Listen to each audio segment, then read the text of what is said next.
Graça e paz vos sejam multiplicadas através de Jesus Cristo, a quem nós servimos. Quero que te vá bem e haja saúde sobre vós.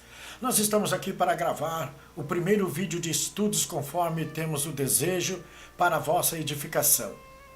E aqui neste canal do YouTube nós estamos trazendo para vocês hoje um estudo sobre a Páscoa, as três Páscoas. A Páscoa judaica, a Páscoa cristã e a Páscoa pagã. E nós vamos ver, amados irmãos, que já dentro do que nós queremos lhes trazer nesta noite, neste momento em que estamos gravando, agora é noite aqui, né? A Páscoa em nossos dias ela assumiu rumos completamente antagônicos ao sentido primitivo pela qual ela foi criada.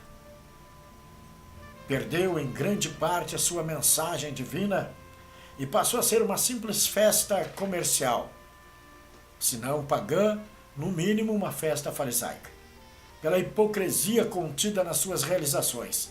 Páscoa quer dizer passagem, ou em outros casos também traduzida como libertação. E a Páscoa foi instituída ali no Egito. Nós vamos ver que o Senhor nosso Deus, quando da libertação do seu povo, da escravidão do Egito, ele toma Moisés, esse grande estadista, como libertador, para enviá-lo ao Egito para salvar, para libertar o seu povo de 400 anos de escravidão. Ali então, ele institui a sua Páscoa conforme Êxodo 12, do versículo 1 a 14. O Senhor Deus fala com Moisés e diz a Moisés: Moisés, fala ao meu povo que a última praga para que Faraó tenha o seu coração aquebrantado e liberte o meu povo, liberte a eles, é a morte dos primogênitos. E todo aquele que tiver a marca de um sangue do cordeiro nos umbrais da sua porta, o anjo da morte não vai passar por ali. Vocês conhecem muito bem esta passagem. Eles devem imolar um cordeiro sem defeito à tarde e convidar, se o cordeiro for grande demais por uma família, um vizinho, e trazer para estar com eles. E à noite, ao cair da noite, fechem as suas portas, fiquem no interior da sua casa e comam junto este cordeiro. E fiquem preparados, porque no outro dia vocês serão libertos do cativeiro. E o anjo da morte à noite vai passar por entre o arraial, por todo o Egito. E aonde não estiver a marca do sangue nos umbrais da porta, ali o primogênito morre. E eles fizeram assim. E mais, Deus mandou que eles colocassem ervas amargas na mesa e uma pasta, uma massa, que iria simbolizar o barro e a palha do cativeiro, de todos aqueles anos de trabalho. As ervas amargas iriam simbolizar e lembrar eles do amargor do cativeiro. E o cordeiro, que já apontava para Cristo pelo seu sangue, iria lhes trazer em memória a libertação da morte. Assim fizeram os israelitas. E vocês conhecem muito bem esta passagem. Mataram o cordeiro na tarde, sem defeito, pegaram o seu sangue e colocaram nos umbrais das portas. De noite vem o anjo da morte, passa por toda a terra do Egito, matando todo o primogênito. E onde via a marca do sangue do cordeiro, ali ele não entrava. E isto deveria ser realizado de uma forma perpétua quase, todos os anos, de geração após geração. E eles deveriam se reunir na sua casa, todos os israelitas, mesmo quando rumo à terra prometida, e o sacerdote, o homem da casa, deveria trazer para os seus filhos, para a sua esposa, a narração de como Deus, com mão forte, tirou eles do Egito, de como com aquele sangue do cordeiro nos umbrais das portas, a morte não teve poder nem domínio sobre os seus primogênitos. E eles deveriam sempre trazer em recordação esta libertação, quando por este sangue Eles foram tirados do cativeiro do Egito. Eles foram tirados da escravidão. E isto veio acontecendo durante muitos anos. Mesmo depois, quando eles saíram, obviamente, a festa começava no dia 14 do mês de Abib, à tarde, isto é, ao princípio do dia 15, com a solenidade dos pães asmos.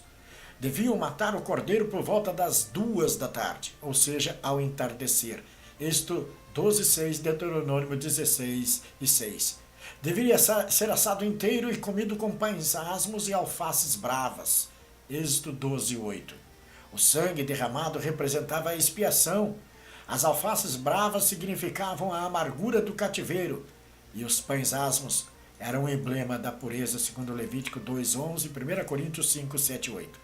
O sangue derramado lhes fazia lembrar o tempo em que foram libertos e santificados para o serviço de Deus e passaram a ser o seu povo em alegre e jubilosa comunhão, agora libertos do jugo do faraó. O vinho e as frutas desfeitas. A ceia deveria ser tomada pelos membros de cada família. Se esta fosse pequena, chamava alguns vizinhos, até que houvesse número suficiente para comer o cordeiro. O chefe da casa iria recitar, então, a história da redenção. Como havia sido, como eles teriam sido tirados da escravidão do Egito. E nós vamos ver que assim, ano após ano, era celebrada a Páscoa do Senhor. Bem verdade que muitas vezes o povo a deixou de fazer. Há notícias de se houver celebrado a Páscoa no Sinai, em Números 9, 1:4. A entrada de Canaã em Josué 4:11, no reinado de Ezequias, também em 2 Crônicas 30, de 1-27, e outros. E é interessante lembrarmos de que a Páscoa era uma solenidade exclusivamente do povo de Israel, nenhum outro povo. Isso Deus colocou para o seu povo, para a sua libertação da escravidão do Egito e para que eles trouxessem em memória, em lembrança, aquele passado glorioso em que eles foram tirados da escravidão. A Páscoa em nossos dias, não resta a menor dúvida, esta Páscoa instituída por Deus em Êxodo, capítulo 12, para nós, ela já não existe. Ela continua sendo celebrada por Israel. Mas nós vamos ver que Jesus Cristo, nosso Cordeiro Pascual, porque toda esta libertação, todo este Cordeiro já apontava para Jesus. Nós vamos reparar que o próprio João Batista diz: eis aí o Cordeiro de Deus que tira o pecado do mundo. E assim sendo, pelo sangue de Jesus Cristo, nós somos purificados do nosso fútil procedimento. Então nós vamos ver aqui que quando chega nos tempos de Jesus, ele obviamente muitas vezes compareceu na Páscoa, em Jerusalém, onde celebravam nas suas casas, onde José reunia a sua esposa, a sua mãe Maria, onde reunia as suas filhas, as irmãs e os irmãos de Jesus, Tiago, e todos assentados à mesa, José trazia em memória o passado, aquela libertação lá na terra do Egito, da escravidão do Egito, da escravidão daquele cativeiro terrível. E Jesus sabia disto, e sabia do que ele já estava sendo preparado como o nosso Cordeiro Pascual, que tira o pecado do mundo. Jesus Cristo é a nossa redenção. Então, quando ele chega no dia, na noite da Páscoa, ele vai celebrar a Páscoa. E a Bíblia nos diz, e é importante nós sabermos disto, amados, que ele, o nosso Senhor, lá em Coríntios, 1 Coríntios 5:7, né? A Bíblia nos diz que Cristo é a nossa Páscoa. Ele diz assim, ó: lançai fora o velho fermento, para que sejais nova massa, como sois de fato sem fermento, pois Cristo, nosso Cordeiro Pascual, foi imolado. Semelhantemente ao Cordeiro Pascual, Cristo era sem defeito. Então Cristo foi imolado por mim, por você, e pelo seu sangue nós somos resgatados do mundo que é o Egito, simbolicamente falando. Nós somos resgatados do nosso fútil procedimento. Pelo sangue de Jesus Cristo, a morte já não tem mais domínio sobre nós. Quem crê em Jesus Cristo não morre jamais, porque vai viver para a eternidade com Deus. Então, nesta realidade que nós temos, nós vamos ver que Jesus logo mandou os discípulos prepararem a Páscoa. Ele já estava prestes a deixar este mundo. A Bíblia nos diz que ele enviou 2 dos seus discípulos e disse-lhes: ide à cidade, E um homem que leva um cântaro d'água vos encontrará. Segui-o. E onde quer que entrar, dizei ao Senhor da casa: o mestre diz, onde está o aposento em que hei de comer a Páscoa com os meus discípulos? E ele vos mostrará um grande cenáculo mobiliado e preparado. Preparai ali. E saindo os seus discípulos foram à cidade e acharam como lhes tinha dito, e prepararam a Páscoa. Marcos 14, de 13 a 16. Então, o que Jesus fez? Pediu para que os seus discípulos, nesta revelação dada, preparassem naquele cenáculo a Páscoa judaica. A Páscoa em que Jesus, reunidos com eles, iria trazer em recordação toda a libertação do seu povo da terra do Egito, da escravidão do cativeiro. Ali agora estava aquela mesa, e na mesa estavam os pães asmos, pães sem fermento. Pães sem fermento. Ali estava o vinho que foi acrescentado no tempo dos profetas à mesa da Páscoa, lá por Ezequiel. Ali estavam as ervas amargas, as alfaces bravas, que representavam o amargor do cativeiro. Porque esta era a Páscoa. Era um ritual forte de lembrar um futuro um passado de libertação que o Senhor Deus havia dado. E havia ali também aquela pasta que simbolizava o barro e a palha que eles amassaram ano após anos no Egito. Agora Jesus se assenta à mesa e, como um bom judeu, celebra a Páscoa. E quando eles terminam a Páscoa, o Senhor Jesus, sabendo que tudo aquilo apontava para Ele, para o seu sangue, para a nossa libertação, Ele institui então o quê? Ele institui a Santa Ceia, que esta é a Páscoa de nós os gentios, a nossa Páscoa. Nós não estamos recordando a libertação dos nossos antepassados do Egito. A nossa Páscoa, nós estamos trazendo em memória a morte e o sacrifício de Jesus Cristo até que Ele venha. A sua morte e a sua ressurreição. E Ele então nos diz o quê? A Bíblia conta que Ele toma da mesa aquele pão. O apóstolo Paulo, escrevendo aos Coríntios 11, 23, diz: porque eu recebi do Senhor, e foi do Senhor que Ele recebeu, o que também vos ensinei, que o Senhor Jesus, na noite em que foi traído, tomou o pão e, tendo dado graças, o partiu e deu-lhes e disse: tomai e comei, isto é o meu corpo, qual é dado por vós. Semelhantemente, também, depois de cear, tomou o cálice, dizendo: este é o cálice na nova aliança no meu sangue.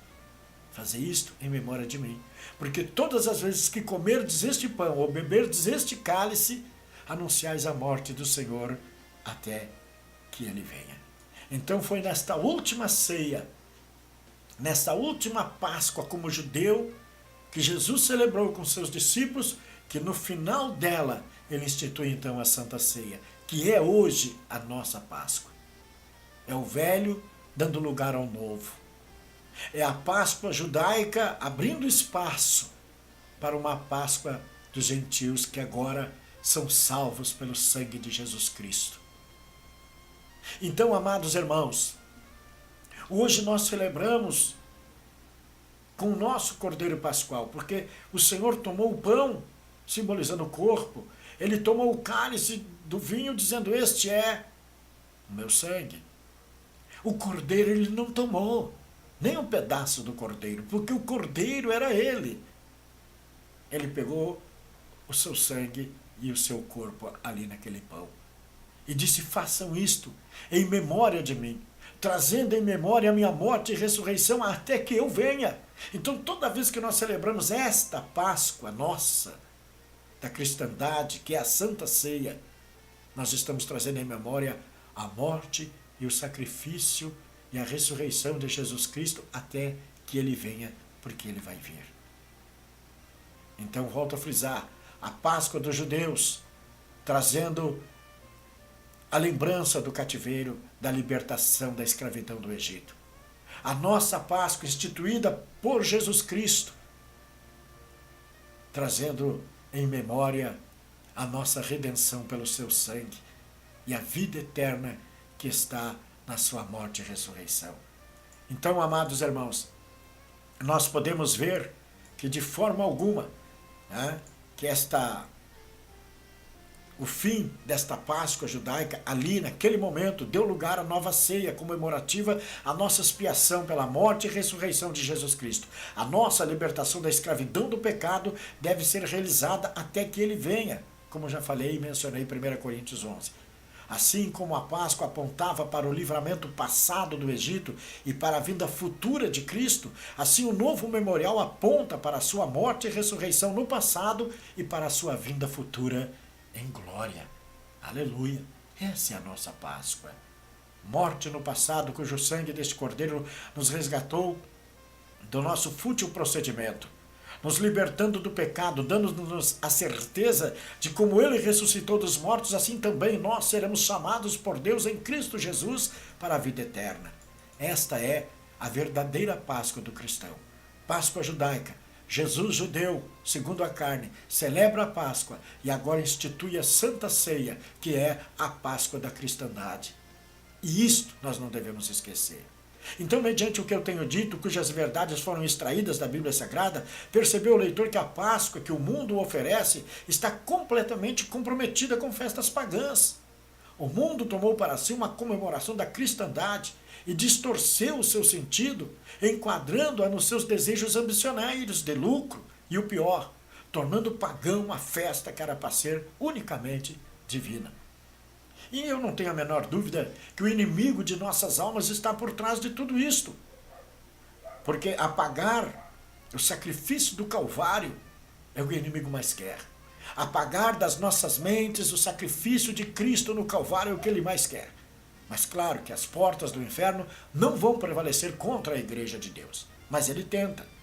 Ele tenta. Então, amados, nós vamos ver que a morte e ressurreição de Jesus Cristo nunca será apagada. Jogá-la ao esquecimento é o que o diabo quer. Por isso, sutilmente, ele vem fazendo substituições. E hoje a Páscoa é coelho, é o chocolate, é o supermercado. Quando deveria ser Jesus Cristo, o seu sangue e a igreja. Pois afinal não foi coelhinho que morreu na cruz por nós, mas Jesus Cristo, Filho do Deus Altíssimo. Não foi chocolate derramado ao pé daquela cruz do meio, mas o sangue do unigênito de Deus. Então é lamentável que, em meio a tudo isto, muitos cristãos contribuem para a distorção da verdade, participando de toda esta heresia, comprando presentes de Páscoa, coelhinhos, chocolate e até mesmo levando para a casa de Deus e distribuindo fartamente às crianças, contribuindo para a errônea compreensão dos meninos e meninas da escola dominical, digamos assim. Acredito ser mais do que hora dos ministros de Deus repensarem essa situação, pois o homem sábio tornou-se louco e transformou a verdade de Deus em mentira e passou a honrar muito mais a criatura do que o Criador. Romanos 1, 22, 25. O coelhinho em si nada é, gente, a não ser um animalzinho querido. Como nada é em si mesmo o chocolate, a não ser algo gostoso. Mas o que está por trás dele nestes dias de Páscoa, este é alguma coisa. E como é que nós vamos tomar parte disto? Como que eu, cristão, tendo conhecimento, vou tomar parte? Então, eu costumo dizer, e eu ensino à igreja, comamos, pois, chocolate se quiser o ano inteiro, eu estou me fartando de chocolate, o que é bom. Mas neste dia, por questão de consciência, nós não devemos comer chocolate, não. Para não nos tornarmos participantes das obras infrutíferas das trevas. Conteste, ensine com mansidão e sabedoria, cumpra o teu dever de atalaia, cumpra a tua missão de igreja, o sal da terra e a luz do mundo. O apóstolo Paulo, escrevendo a Coríntios 8,4, diz assim, assim que, quanto ao comer das coisas sacrificadas aos ídolos, sabemos que o ídolo nada é no mundo, e que não há outro Deus, senão um só. Ainda mais em 1 Coríntios 8,7 ele diz, mas nem em todos há conhecimento, porque alguns até agora comem do seu costume para com o ídolo, coisas sacrificadas ao ídolo e à sua consciência, sendo fraca, ele fica contaminado. 1 Coríntios 10, 19 ele ainda escreve, mas que digo? Que o ídolo é alguma coisa? Ou que o sacrificado ao ídolo é alguma coisa? Então o que diria eu fazendo aqui, não distorcendo jamais palavra, mas enquadrando aquilo que eu digo. Que digo eu? Que o chocolate é alguma coisa? Que o coelhinho sacrificado é alguma coisa? Não. Antes digo, diz no 10, 20 de 1 Coríntios, antes digo que as coisas que os gentios sacrificam, as sacrificam aos demônios e não a Deus. E não quero que sejais participantes da mesa de demônios. Então, amados irmãos, isso para mim é muito sério, muito sério. Eu sei que é gostoso, o chocolate, eu como chocolate, não vou dizer o ano inteiro, mas como chocolate. Mas no dia da Páscoa o chocolate não entra na minha casa. Não. Porque o chocolate em si nada é a não ser uma coisa gostosa. Mas no dia da Páscoa o que está por trás do chocolate, este é alguma coisa. E aceite ou não, eu considero isso obras para demônio. Porque eles tentam substituir o sacrifício de Cristo. Eles tentam apagar o sacrifício de Cristo. E como eu, tendo esse conhecimento e sendo salvo pelo sangue do Cordeiro de Deus, vou participar disto porque é festa, porque não tem nada a ver. Como não tem nada a ver? Se naquele dia o coelhinho veio para substituir Cristo.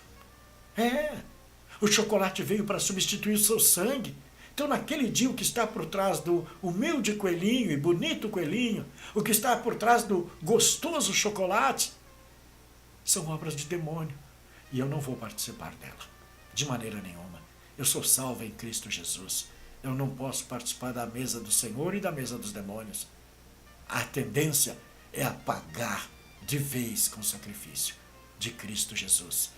É criar sombra, é ofuscar. Você pergunta a qualquer criança que não esteja na visão missionária ou em outra igreja evangélica, talvez, e pergunte o que é a Páscoa. É coelhinho, é chocolate. Vá nos supermercados.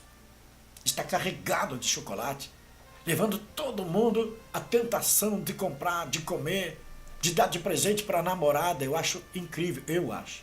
Isso é particular meu. Minha esposa pode dar chocolate para ela o ano inteiro. Na Páscoa ela não ganha. Porque na Páscoa, o que está por trás do chocolate tem um significado terrível para mim. E eu não vou ser partidário dessas obras pagãs. Entenda você como quiser. 3 Páscoas. A dos judeus, que celebram até hoje a liberdade da escravidão do Egito. A nossa Páscoa dos gentios, que é a Santa Ceia, que veio o Senhor para nós como um cordeiro, filho de Deus, como um cordeiro imaculado, sem defeito, morto e sacrificado também à tarde, cujo seu sangue me comprou do meu fútil procedimento que outrora eu tinha e me deu a salvação. E disse para mim, faça isto, lembrando de mim, do meu sacrifício, da minha morte, da minha ressurreição, porque eu venho para buscar vocês. Cadê chocolate coelhinho? Isso é para apagar, gente. Isso é para criar uma sombra sobre nós e para apagar essas lembranças gloriosas da palavra de Deus. Não. Eu não vou participar desta mesa de demônios, com certeza. Entendam como quiser, mas esta é a palavra de Deus. O que disso passar não é cristão. Tanto é que este tipo de Páscoa, hoje famoso, hoje no mundo todo, aí, Brasil inteiro, é só festa, é só chocolate. Isto não existe.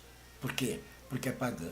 E se é pagã, não devemos participar. E eu não vou participar. Que Deus te abençoe, que Deus te dê esclarecimento, que Deus te guarde. Que a paz do Senhor Jesus Cristo seja com todos vocês. Muito obrigado.